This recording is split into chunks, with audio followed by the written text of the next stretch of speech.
Maaf ya, aku tuh pengen cerita tapi aku tuh takut tiba-tiba nge-lag lagi, terus nanti kayak ceritanya jadi nggak jadi, terus nggak jadi terus kan. Oke, sebelum nge-lag nih, jadi kan aku tuh punya tukang pijit langganan kan guys. Nah habis itu aku tuh setiap akhir bulan itu selalu dipijit sama dia, jadi emang langganan gitu, apa ya bahasanya, emang rutin tiap bulan aku dipijit sama mbak ini. Ada abis itu lagi dipijit-pijit di hari itu, emang nge-lag ya, yaudah ini nge-lag gak seriusan,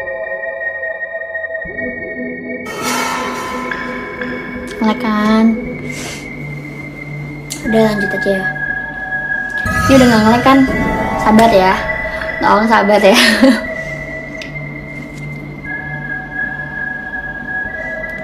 Oke, udah aman. Nah ya, jadi tuh aku tuh kayak emang sering dipijit rutin gitu, tapi itu yang bulan kemarin aku tuh ngerasa capek banget nih, badan aku tuh pegel banget, mungkin karena abis bulan ini, pertengahan bulan itu abis meet and greet sama abis ke Lombok. Di situ badan aku lagi capek banget, pakai secapek-capeknya akhirnya dipijit nih. Gak lama kemudian aku ketiduran. Awalnya aku ketiduran di kamar aku. Pas aku ketiduran di kamar aku sempat kebangun, terus aku pindah ke kamar mamaku ini. Nah mamaku di situ posisinya lagi dipijit juga sama mbak yang tukang urut langganan aku ini. Nah kebetulan mbak ini tuh bisa sensing gitu ya, ada indra keenamnya. Terus pas aku tiduran di sini, mamaku lagi dipijit, aku tetep-tepan guys, atau ketindihan nih. Kalian tahu kan, mungkin kalau misalnya sering dengar cerita aku tuh emang tipe orang yang sering banget ketindihan atau tetep-tepan gitu.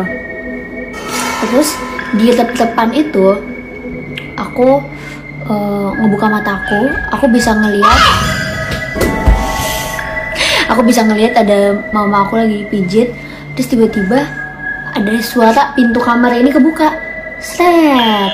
Itu ada anak kecil lari-larian, anak cowok kayak Rafasya gitu, lari-larian kayak kakak Acel. Terus aku ngebelakangin pintu tuh, karena aku kira itu Rafasya, sedangkan aku tuh kayak ngerasa aku mau tidur. Ini siapa, ada anak kecil Rafasya gitu ganggu aku kayak pernah gak liat Rafasya. Aku belakangin, tiba-tiba anak kecil itu datang nih ke pundak aku di sini aku. Terus aku mikir, Rafasya ngapain sih, udah ganggu gitu. Nah sedangkan aku tuh di situ posisinya antara sadar dan gak sadar, emang lagi ketindihan gitu. Habis itu si Rafasya ini cium-ciumin aku, cium-ciumin pipi aku, cium-ciumin leher aku, terus gelitik-gelitikin aku gitu, kayak ngajak main, kayak mau ngajak bangun. Abis itu karena aku ngerasa keganggu sama Rafasya, aku bangun. Hah, Rafasya jangan ganggu gitu kan. Abis itu Mbak Endang tiba-tiba ngomong kayak gini ke aku, kayak sebutkan namanya. Makanya Mbak ini namanya Mbak Endang, dia langsung nyuruh aku pindah ke kamar. Dia ngomong kayak gini, pindah, kamu jangan tidur di sini. Aku bete dong, kayak, hah, aku kan lagi ngantuk-ngantuknya, kenapa aku malah diusir, suruh pindah gitu. Terus kayak dibilang, udah sana jangan tidur di sini, tidurnya di kamar kamu aja gitu. Habis itu aku bilang kayak gini, ya gimana mau tidur nyenyak, orang tadi Rafasya bangun gangguin. Habis itu kata mami aku gini, hah, Rafasya? Dari tadi nggak ada tuh Rafasya masuk, orang Rafasya dari tadi nonton TV di depan gitu kan. Habis itu aku langsung gini, hah, Rafasya nyium atau ada gelitik-gelitikin ngajak main? Enggak, udah kamu pindah. Habis itu aku masih bete tuh, karena aku baru bangun tidur, terus aku lagi tetep-tepan, kenapa aku malah disuruh pindah, kayak kenapa aku gak di comfort gitu, kayak udah nggak apa-apa kamu mimpi doang kok. Enggak gitu, aku malah diusir. Habis itu aku pindah ke kamar aku sambil kayak menggerutu gitu kan. Terus orang lagi ngantuk. Tiba-tiba Mbak Endang selesai mijit mamaku, nyamperin aku ke kamar, terus bilang gini, tadi Mbak bukannya pengen ngusir kamu, soalnya tadi kamu dikritikin. Nah, terus kayak aku, padahal aku belum bilang kalau misalnya aku dikritikin, tapi Mbak ini tuh bilang dia ngelihat ada anak kecil mau ngajak aku main sambil ngelitikin aku. Padahal aku belum cerita ke dia. Abis itu berarti kayak, hah, berarti bener dong. Terus aku segini, seriusan mbak? Terus gini, iya tadi ada yang kritikin, makanya tadi mbak nyuruh kamu pindah bukan karena ganggu kamu tidur, tapi biar kamu pindah ke kamar kamu, biar kamu nggak digangguin tidurnya. Abis itu aku bulu kuduk aku nih, aku cerita lagi aku merinding guys. Maksud aku tuh kayak wow, that's amazing. Tapi katanya iya anak kecil kayak Rafasya gitu. Terus kayak aku tuh bener-bener ngerasain pas aku lagi ketindihan itu, aku kegelian, yang bener-bener kegelian yang diam gitu. Nah terus aku sama mama aku nganggapnya ya udah, emang biarkan itu berlalu aja, hal-hal kayak gitu pasti terjadi, ngerti gak sih? Ya nggak apa cuy? Nggak, oke. Hal-hal kayak gitu tuh emang pasti terjadi guys, soalnya ya pasti ada aja hal kejadian, tapi itu antara kitanya juga. Kalau misalnya kita yang terlalu percaya banget ya dia bakal nunjukin gitu. Kalau misalnya kita kayak aku, ya udahlah, nanti ada nanti nggak ada, kalau misalnya nggak ada ya udah nggak ada, kalau ada ya udah ada, kan aku kayak gitu. Jadi ya aku nggak yang sering-sering banget digituin, tapi aku tuh udah ketindihan yang aku bener-bener kejadian yang aku lihat tuh udah 2 kali. Malam kedua adalah malam dimana kejadian serem itu terjadi guys. Jadi gini kan aku kan jadi kan Ashel kan mandi duluan karena dia kan habis main pasir, habis berenang kan. Ya udah dia mandi duluan, terus aku nunggu. Terus waktu dia sudah selesai aku yang mandi. Nah terus dia tuh pengen ke kamar orang lain kan. Ya udah aku nggak apa-apa, iya Cel nggak apa-apa. Soalnya di situ tuh kita masih berani, soalnya kayak kan belum ada apa-apa, jadi kayak aku ditinggal sendiri nggak apa-apa, aku masih berani. Soalnya kan ya emang ada apa gitu loh. Terus udah gitu, oke, aku udah selesai mandi. Nah aku bosen kan, aku nggak tahu Shell di mana, jadi akhirnya aku temenin Cevio kan nggak ada, Cevio kan sendiri kan di kamar, aku temenin. Terus kita makan roti bakar, terus ya udah gitu kan. Terus aku tiba-tiba ditelepon sama Katrin, sama Ci Jesslyn ditelepon. Aku panik kan, apa aku kira emang dicariin. Terus aku ya udah, aku bilang Cevio bentar, aku balik kamar dulu, kayak pada nyariin gitu. Terus aku balik tuh kan, jadi tuh kamar aku sama kamar Ci Jesslyn sama Kasiska tuh bener literally dempetan, bahkan ada connecting doornya kan. Jadi aku sama Ashel, Ci Jesslyn sama Kasiska itu kamarnya. Terus tapi di dalam tuh nggak ada orang. Aku tuh terakhir yang keluar dari kamar, aku nggak merasa ada siapa-siapa di situ. Nah terus udah kan, aku bilang, aku kan mereka lagi mainnya, udah aku balik ke kamar Cevio kan. Terus aku bilang apaan sih, bikin panik aja, aku kira tuh masih bercanda, kan.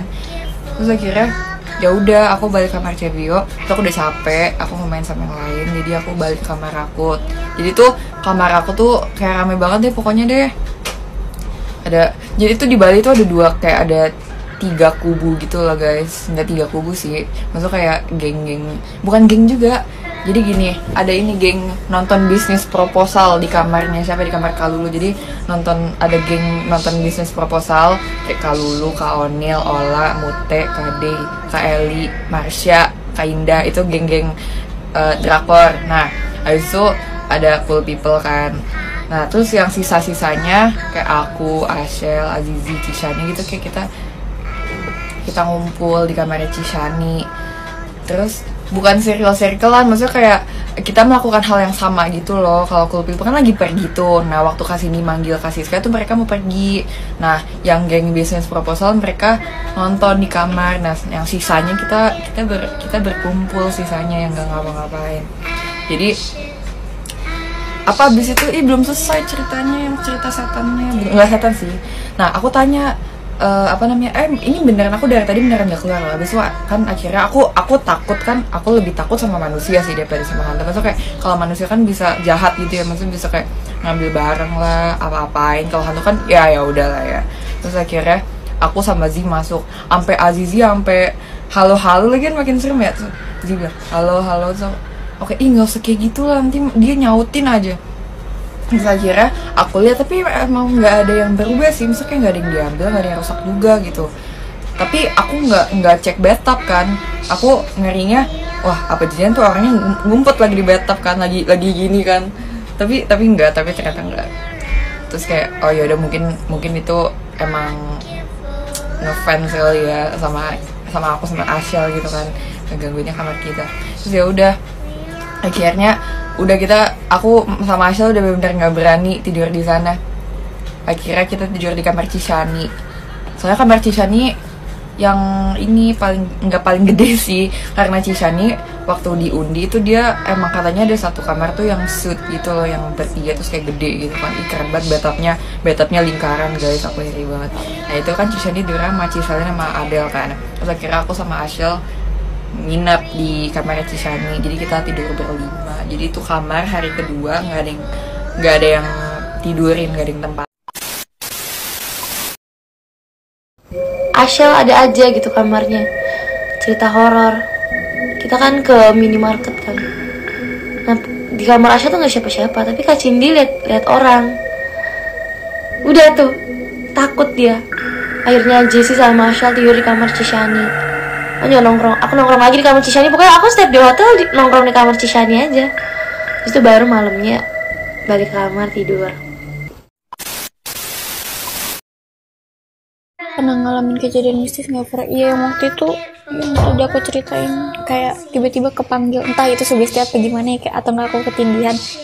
Tapi aku nggak pernah ketindihan sih sebelumnya, dan aku nggak tahu gitu kalau teman-teman aku cerita kan di atasnya kan, pokoknya aku di belakang gitu kayak panas banget, tapi depannya tuh dingin, kayak suhu ruang biasa gitu, cuman belakangnya tuh panas gitu, kayak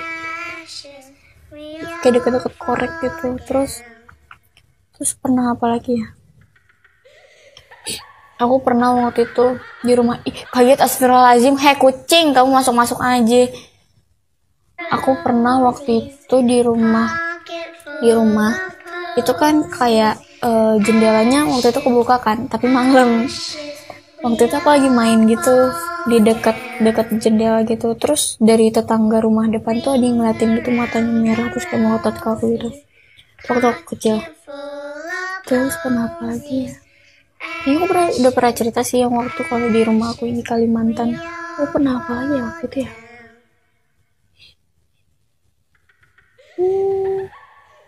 Oh, terakhir pengalaman mistis di tempat ini. Takut banget dari guys. Kita nengok nggak ada siapa-siapa di situ, aku panik, sumpah sepanik-paniknya. Lagian makanya nggak usah ngadi-ngadi, gabut ya yang bener-bener. Aku gak mau dipinggir. Diundang. Lu tahu apa yang ngundang apa? Lu ngajak, ya dia nyamperin.